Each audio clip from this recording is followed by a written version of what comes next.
जीवन अगर जंग है और इस जंग को जीतने का जो सबसे खूबसूरत हथियार हमारे पास है वो है हमारा एटीट्यूड।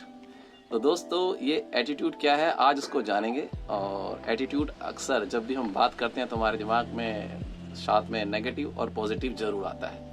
तो पॉजिटिव और नेगेटिव एटीट्यूड क्या होता है और इसके इफेक्ट्स कैसे आते हैं, तो उसका एग्जांपल मैं एक इंडस्ट्री से लूँगा। सपोज कीजिए किसी कंपनी के अंदर जो एम्प्लॉयज़ हैं उनका एटीट्यूड पॉजिटिव है, तो वहाँ पे एटमॉस्फेयर किस टाइप का होगा। ऐसे लोग हमेशा कंपनी को प्रॉफिटेबल बनाने की कोशिश करेंगे।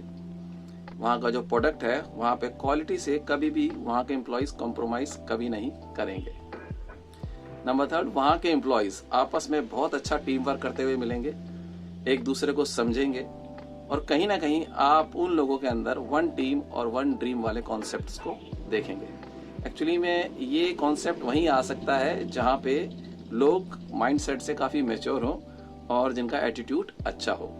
और अपने आप में वन टीम और वन ड्रीम का ये जो माइंडसेट होता है ये हमारे गोल को अचीव करने में बड़ी हेल्प करता है।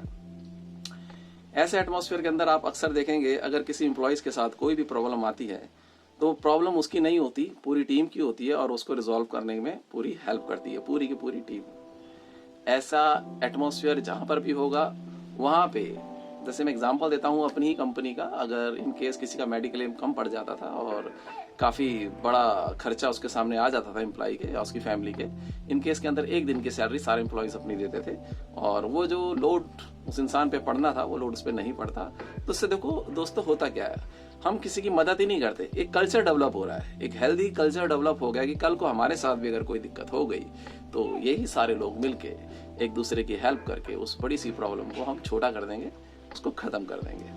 तो दोस्तों ऐसे एटमॉस्फेयर के अंदर जो सबसे खूबसूरत चीज होती है, इन्वायरमेंट अपने आप में बहुत कुछ कंपनी को दे के जाता है। जैसे कोई कस्टमर बाहर से विजिट के लिए आएगा और हेल्दी एटमॉस्फेयर रहा तो क्या होगा, वो इस चीज को नोट कर लेता है, क्योंकि जहां पर भी हेल्दी एटमॉस्फेयर नहीं होता, चाहे वो कंपनी हो चाहे घर हो, वहां पर अक्सर सन्नाटा छाया रहता है और एक इरिटेशन वाला एटमॉस्फेयर सबको समझ में आ जाता है।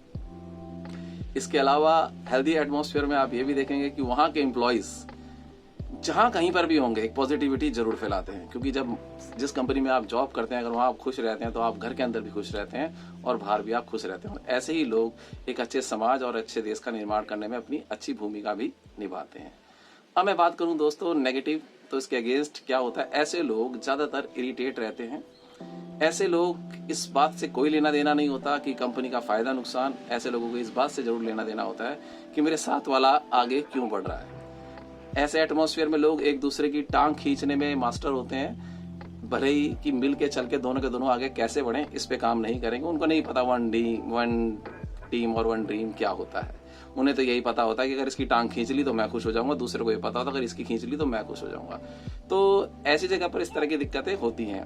और साथ ही साथ ये लोग हमेशा, क्योंकि इनका माइंड हमेशा अपसेट रहता है, तो ये जहां पर भी जाते हैं वहां लोगों का माइंड भी अपसेट कर देते हैं, मतलब एटमॉस्फेयर खराब करके रखते हैं।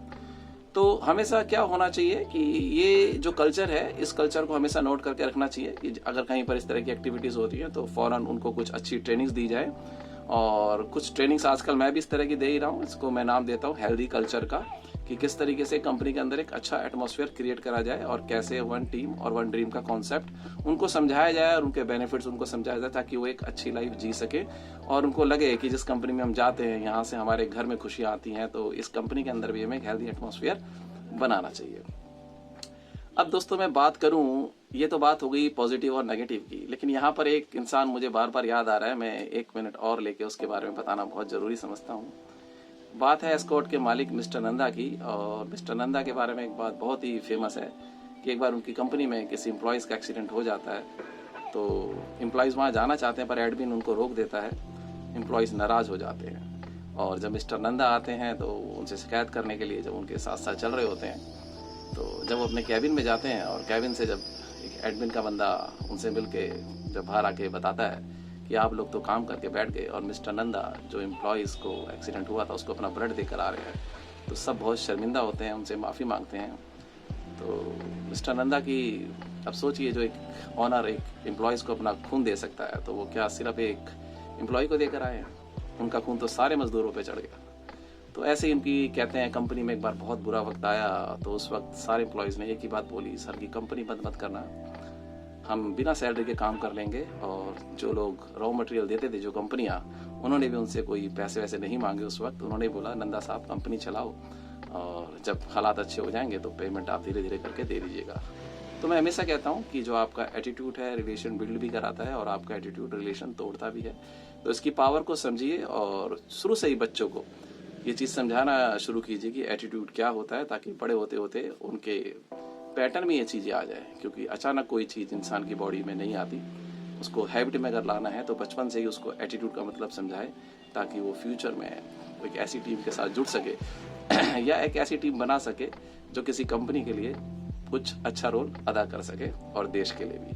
थैंक यू सो मच जो आप अपना इतना कीमती समय देते हैं। और कमेंट्स के लिए भी आज मैं स्पेशली शुक्रिया बोलूँगा कि जो कमेंट्स भी आप देते हैं वो बहुत ही खूबसूरत होते हैं, मुझे बहुत रिचार्जिंग मिलती है। बहुत सारे लोगों ने लाइक्स भी किया है। तो मैं उम्मीद करूँगा ऐसे ही आप अपना कीमती समय मुझे देते रहेंगे और ये कुछ जो मेरे से हो सकता है आपके लिए बेस्ट स्टोरीज, बेस्ट एग्जाम्पल और जो भी बेस्ट कंटेंट होंगे आपसे शेयर करता रहूँगा। Thank you so much, bye bye, see you, take care.